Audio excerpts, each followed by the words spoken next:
to grow taller. He would pierce his own thighs with needles every single day, and he kept doing it for a full 10 years. But what you would never expect is this. This thin, frail boy born with a form of dwarfism would one day become a global football legend watched by the entire world. He is Lionel Messi, and behind this football genius, there is a childhood filled with hardship and pain. From a very young age, Messi was noticeably smaller than other kids his age. He often went to football matches with his grandmother, and that's where his love for the game first took root. One day, just before a match was about to start, a player on the team still hadn't shown up.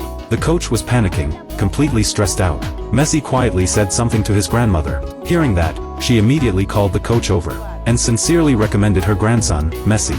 The coach looked at the tiny boy with deep doubt. How could someone this small possibly play? But the grandmother insisted. With no other choice, the coach let little Messi join the game just to make up the numbers. The moment he put on that jersey, his legendary journey began. What happened next shocked everyone. The little boy quickly got control of the ball. With just a few quick dribbles, he slipped past defenders effortlessly. Then he sped forward and shot. Goal. In an instant, he became the center of attention. Everyone was stunned by this small player's talent. Even the coach asked his grandmother to bring Messi to train every day. No one there could have imagined it yet, that this boy, Lionel Messi, would one day have his name echo across the world. And every time he scored, he would point his finger toward the sky. It was his way of telling his grandmother, the one who always believed in him, I made it. It's fair to say, without her, there would be no king of football, Messi. She was the one who first opened the door for his football journey. When no one believed a small boy like him could play, she was the only one who kept encouraging him, calm, steady, and firm. And Messi never let her down. Wherever he went, he always had a ball at his feet. And when there was no ball, he would stuff paper into a bag and kick it instead. Rags, plastic bags, empty cans, anything became his training equipment. His love for football was greater than almost anything else. The thing he looked forward to most was after school, playing football with his classmates. With natural talent and relentless effort, he quickly became the star of the pitch. Whichever team he was on, usually won. But one day, right before an important match, Messi accidentally locked himself in the bathroom. He kept pounding on the door, but no one heard him. As the game was about to start, he had no choice but to break the window and climb out. He ran all the way to the field. By the time he arrived, only 20 minutes were left in the match, and his team was already down 0-2. The coach immediately subbed him in.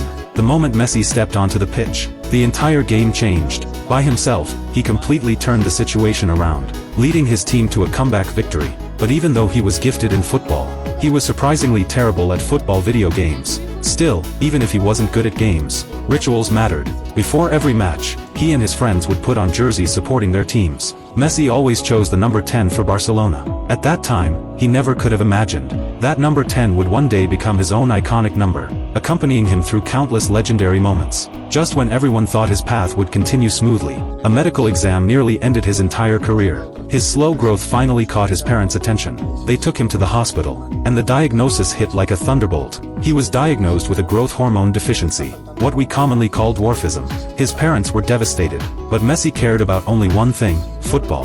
The doctor proposed a treatment plan: daily injections of growth hormone. It was painful and extremely expensive, but for their son's dream, his parents decided to sacrifice everything they had to continue treatment. Messi himself was incredibly strong. He would inject himself every day without help, the thick needle piercing his leg without a single complaint. He even comforted his mother when she felt heartbroken watching him. With the treatment, he slowly began to grow. But life didn't spare this determined boy. A sudden economic crisis swept across Argentina. His father lost his job. The family, already struggling, could no longer afford his medical treatment. To save his son's dream, his father went to Messi's youth club, Newell's Old Boys, hoping they would support his treatment. They refused. Refusing to give up, his father traveled across the country, to every club he could find. But every single one turned Messi away. They all believed the same thing: a boy with dwarfism had no future in football. No one wanted to invest in a child with no guaranteed potential. Just then, a Spanish football club stepped forward. That club was Barcelona. When 13-year-old Messi arrived at their youth academy, no one believed in him. He was mocked. People told him to go home. But Messi didn't break, because once he stepped onto the pitch, he responded the only way he knew how: through football. With pure skill, he shut everyone up. Soon, coaches noticed him. Then Barcelona's management watched him play. And after seeing his incredible performance, they made a decision. No matter how expensive his treatment would be, they would keep him. Barcelona offered him a 10-year contract, and agreed to cover all medical expenses. From that moment on, Messi joined the club he had always dreamed of. And the rest is history. He trained, he fought, he grew. and Barcelona became the stage of his legend. By the time he was 16, he was promoted to the first team, becoming the youngest player in La Liga club history at that time. Even the Spanish Football Federation wanted him to play for Spain. That news reached an Argentine chef, who immediately flew back to Argentina. He wanted to bring this talent back home. After much persuasion, the national team coach finally watched Messi's footage. At first, he didn't care at all. But the moment he started watching, he couldn't look away.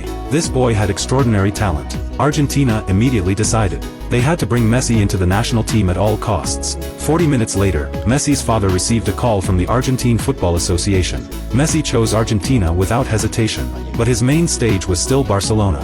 At the time, Barcelona was full of superstars. Messi was still just a young newcomer. Luckily, the senior players treated him warmly. And there, he met someone extremely important in his life, Ronaldinho. Ronaldinho treated him like a younger brother, guiding him, helping him, supporting him.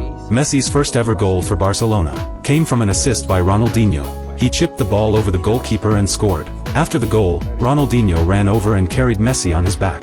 That iconic moment became unforgettable for fans around the world. To Messi, Ronaldinho was both a teammate and a mentor. From there, Messi grew rapidly. He became the core of Barcelona. His name soon echoed across world football. And when Ronaldinho left, Messi took over as the new leader, at just 21 years old. From that moment on, the era of Messi versus Ronaldo officially began. For the next decade, Messi led Barcelona to victory after victory, breaking record after record. Hat-tricks became routine for him. By 2021, he had won 7 Ballon d'Or awards, 6 FIFA World Player Awards, 6 European Golden Shoes, and 8 La Liga top scorer titles. In 2021, at age 34, he led Argentina to win the Copa America. In 2022, he led Argentina to win the FIFA World Cup in Qatar, lifting the trophy and becoming the undisputed king of football.